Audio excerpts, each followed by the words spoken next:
praticamente eu tô chegando depois de todo mundo, né, para falar desse assunto que provavelmente, ou no mínimo possivelmente, você já tá meio saturado. Então, se você fizer parte desse grupo, da quase saturação, e ainda assim está aqui, eu te agradeço por esse voto de confiança e principalmente de paciência.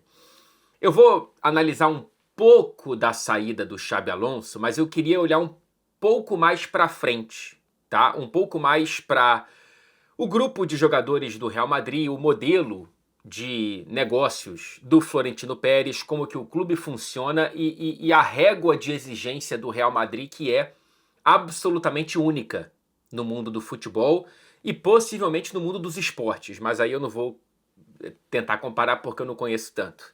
Mas é um caso único, né? Dentro do mundo do futebol. Então, esse é um vídeo que fala um pouco do Xabi Alonso e olha mais para o Real Madrid, tá?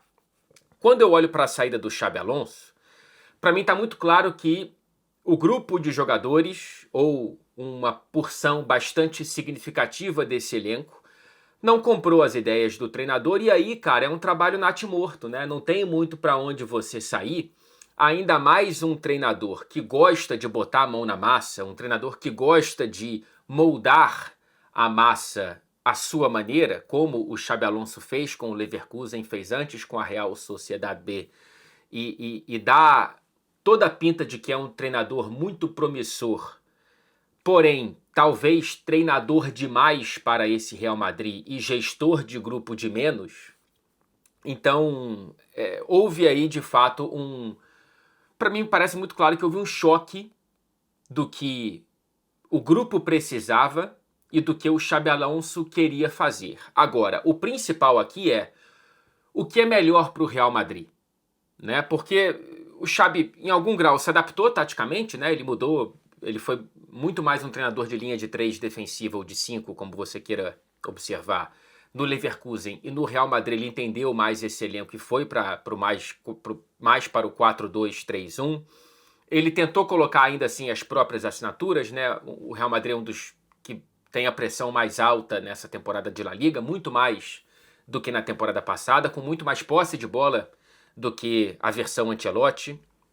Ele, inclusive, se adaptou quando sentia-se inferior ao adversário, fez isso contra o Manchester City, fez isso contra o Barcelona no jogo derradeiro na Supercopa da Espanha. Porém, é muito fácil entender, quem acompanhou as partidas, que é um trabalho muito mais de resultados, mais de 70% de aproveitamento, do que um trabalho de jogos e de sensações. Não dá pra gente enumerar muitos jogadores que melhoraram com o Xabi Alonso, né? Talvez só o Arda Güler, e ainda assim o Arda Güler saiu depois que o Bellingham voltou, e principalmente depois que o Rodrigo voltou a jogar pelo lado direito do campo.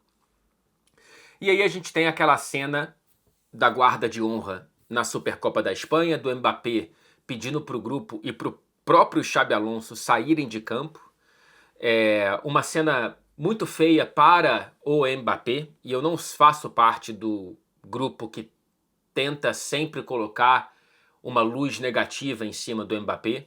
Eu acho, inclusive, que ele é melhor de grupo do que muita gente tenta pintar, mas é uma cena muito ruim para o Xabi Alonso, que também, claro, faltou um pouco de jogo de cintura, não nessa cena, mas no trabalho geral dele.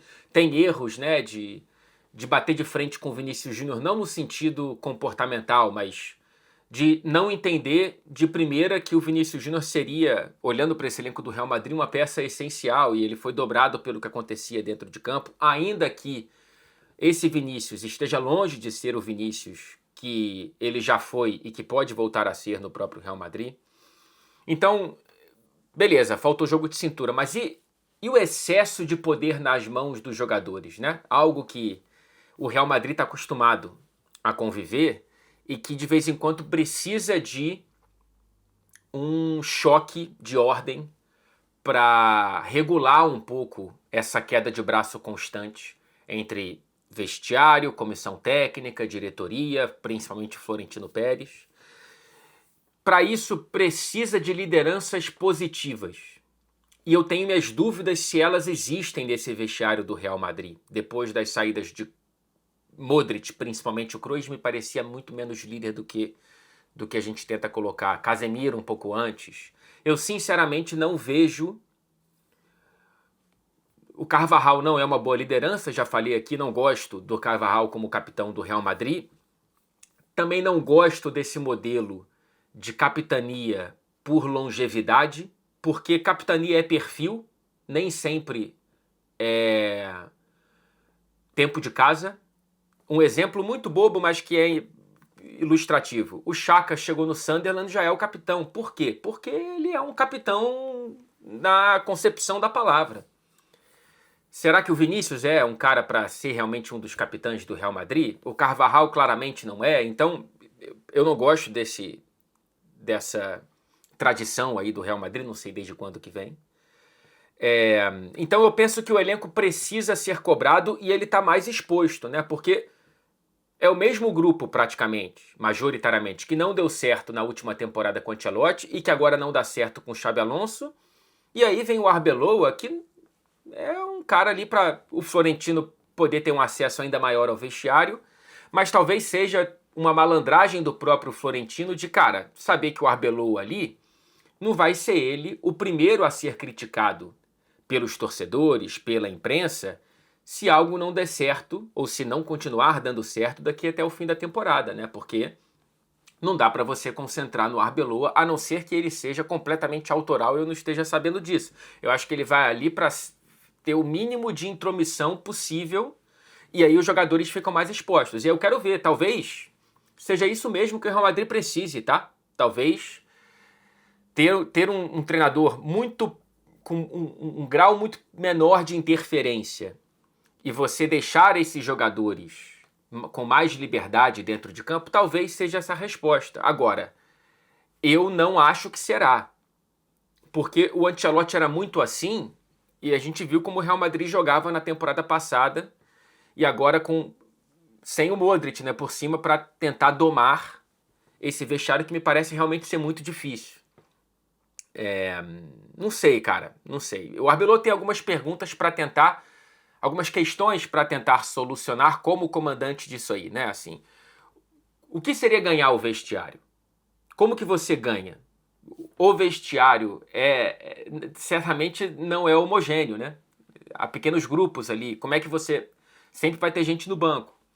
Será que ele consegue colocar esse quarteto, Bellingham, Vinícius, Rodrigo, Mbappé, em campo com um time equilibrado? Caso não seja possível, e eu acredito que não seja possível, nos grandes jogos, né? Contra o Albacete, eu não sei porque eu tô gravando esse vídeo antes do jogo, tá? Não sei se ele colocou em campo. Até porque eu não sei as condições físicas do Mbappé. Mas contra os Albacetes da vida dá. Agora, acredito que dê. Agora, em grandes jogos, eu acho que não. E aí você vai perder um dos quatro, né? Se num grande jogo de Liga dos Campeões tiver um dos quatro no banco de reservas. Quais são as prioridades?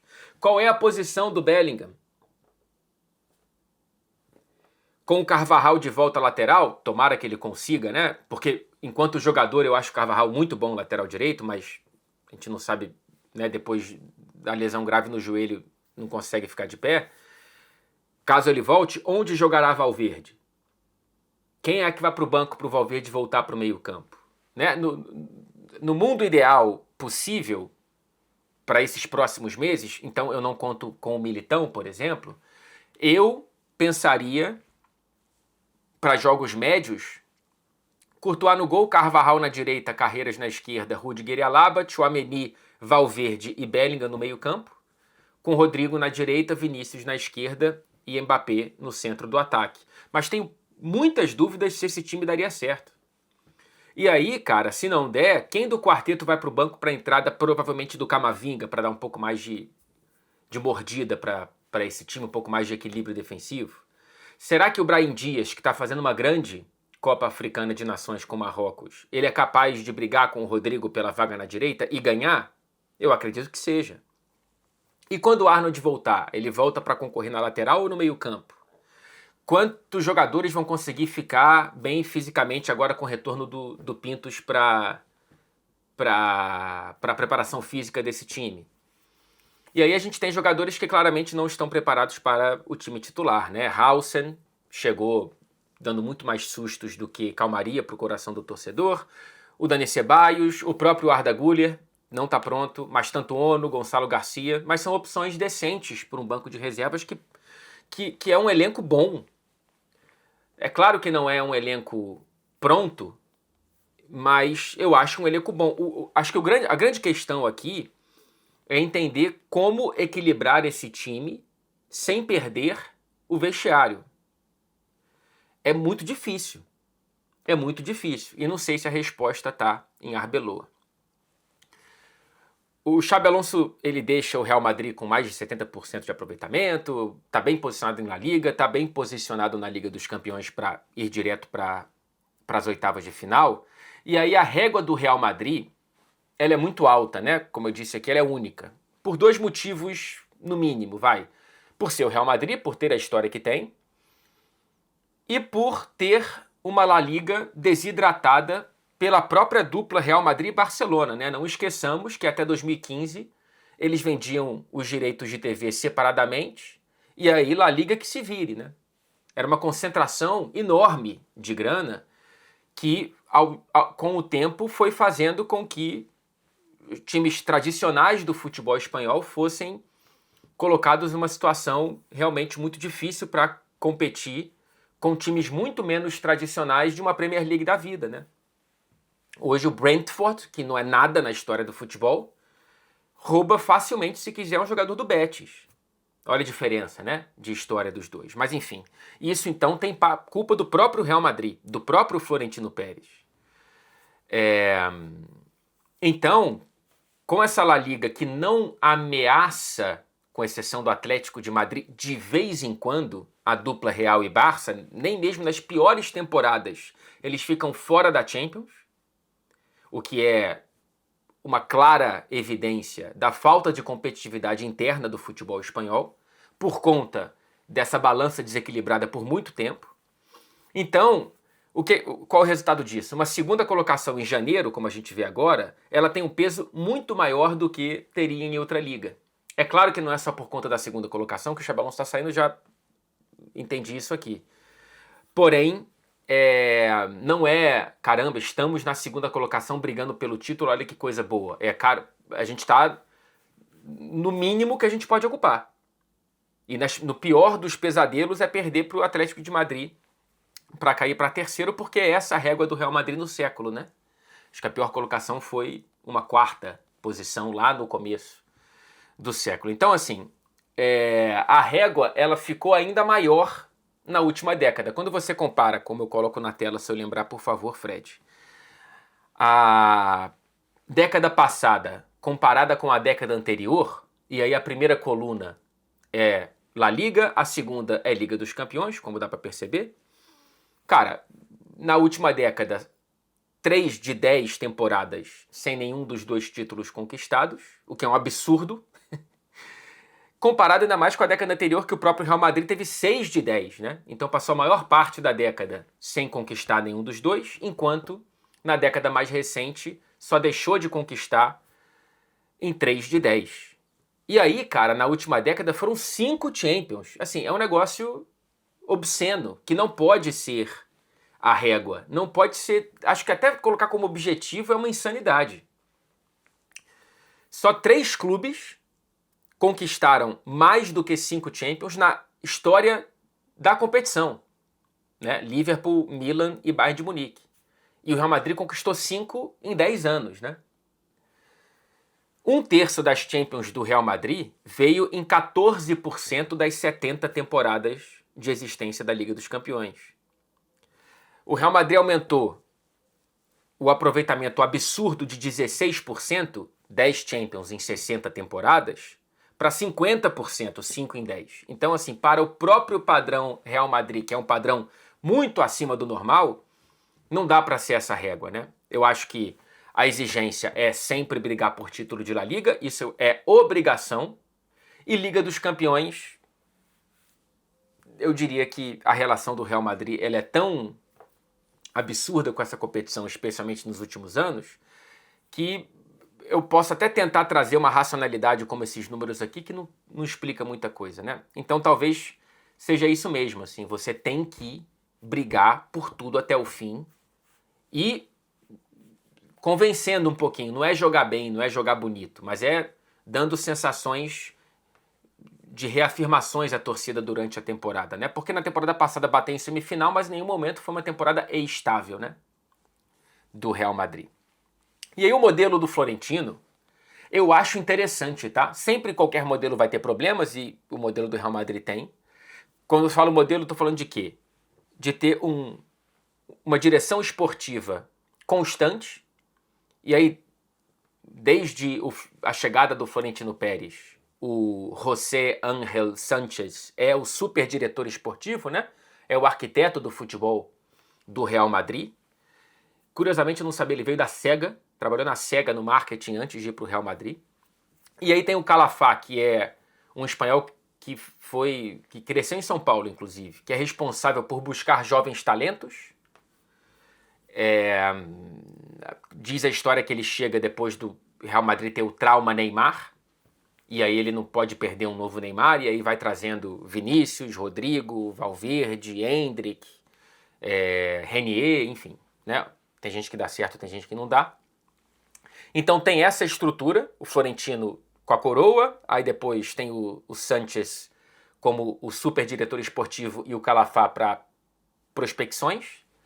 E o treinador é coach, para trazer o inglês, né? E não manager. Então o treinador ele tá ali para cuidar do campo e bola e de vez em quando debater com a diretoria sobre reforços, mas não tem tanta voz assim na mesa de negociações. Isso pode trazer problemas porque o vestiário em algum grau ele não tem uma relação tão próxima com o treinador, porque o vestiário olhando para essa estrutura sabe que ele não veio por causa do treinador e ele não vai ficar por causa do treinador. A corda fica ainda mais fraca do lado do treinador, penso eu. Porém, pro clube, isso traz uma estabilidade maior, né? Tem um diretor que está ali desde sempre, até porque o Real Madrid é o Olimpo do futebol para qualquer um. Com exceção das paixões, né? Tem gente... Para mim, o Olimpo seria o Fluminense. Mas, enfim. O Real Madrid, ele tá ali com o diretor esportivo que vai ficar há décadas, e aí tá com o cara da base que tá ali há mais de 10 anos, e o treinador, ele tenta se adaptar ao vestiário e não o contrário. Se ele fica mais tempo, como o Ancelotti ficou, imagino que aí ele tenha um pouco mais de participação, mas ainda assim, suponho que seja limitada.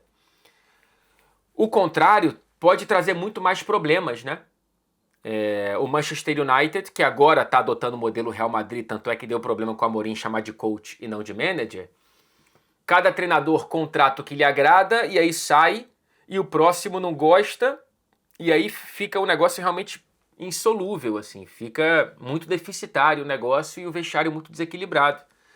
Imagina, né? O Mourinho trouxe o Van Gaal trouxe o que ele queria, aí depois chega o Mourinho, aí depois chega Solskjaer, Ten Hag, Amorim. É difícil você tentar trazer treinadores da mesma linguagem para aquele vestiário. É mais fácil adaptar ao contrário, e eu acho esse modelo interessante do Real Madrid. Porém, para a próxima temporada precisa então trazer esse gestor. O Arbeloa não deve ser, a não ser que ele dê uma de Zidane. Acho que não vai dar, mas enfim. Quem é que pode ser esse gestor para dar um encaixe bom com essa estrutura e com esse vestiário, que vai ter que mudar um pouco também? É difícil, cara. O Klopp já deu a entender que essa possibilidade não mexe com ele, e duvido muito que o Klopp seja um cara que aceite ser mais coach do que manager. No Liverpool ele foi se expandindo até não caber mais na estrutura. O Maresca claramente não tem esse jogo de cintura.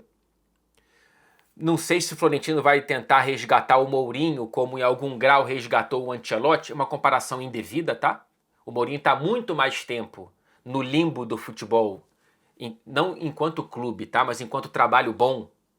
O último foi na Roma, vai. No Benfica, pelo que eu entendi, a torcida não está gostando. No Fenerbahçe não deu certo. O Ancelotti, ele estava descendo degraus em termos de clubes, né? Napoli, depois Everton, mas ele fez bons trabalhos no Napoli e no Everton. Mas pro Real Madrid buscar o treinador do Everton não é algo que a gente vê tão corriqueiramente assim. Então foi um resgate. Será que o Mourinho pode ser um resgate? Duvido, assim, duvido muito.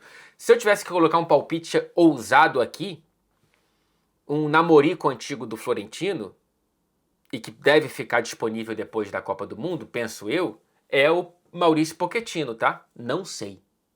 Tô aqui jogando o nome, sabe-se lá. Mas eu lembro que na época de Tottenham, o Pochettino agradava muito o Florentino Pérez. E pro Xabi, o futuro do Xabi ainda é um cara extremamente bem cotado no futebol europeu, e a Premier League está prontinha para recebê-lo. O ponto é entender até qual grau pesa a identificação dele com o Liverpool. Me parece muito claro que para ele é prioridade 1 Liverpool no mundo Premier, prioridade 2 Liverpool e 3 Liverpool, e depois, se não der, a quarta vai ser outro clube que não seja um rival do Liverpool. Então Manchester United, zero chance, penso eu. Aí, não sei, Manchester City, se o Guardiola sair, será que já dá para fazer essa conexão agora, se souber que o Guardiola vai deixar o Manchester City ao fim da temporada para tentar segurar um pouco o Xabi Alonso? É um nome que agrada a diretoria do Manchester City, sem nenhuma dúvida. O Chelsea, com 87 diretores esportivos, nenhuma chance. O Tottenham está muito abaixo, está abaixo do que acho a moral do Xabi Alonso nesse momento no mercado. O Arsenal está muito bem com o Mikel Arteta, a não ser que algo muito grave aconteça até o fim da temporada. E eu duvido um pouco que o slot caia durante a temporada, mas o meu palpite é: o slot fecha essa temporada, sai do Liverpool e chega o Xabi Alonso. Vamos esperar para ver. Até o próximo vídeo. Lembrando que a Melita é apoiadora do Fred Café, patrocinadora oficial do Real Madrid, e está sempre aqui com a gente. Você pode aproveitar o nosso cupom CAFRED para 10% de descontos em todo o site, tá? Até o próximo vídeo.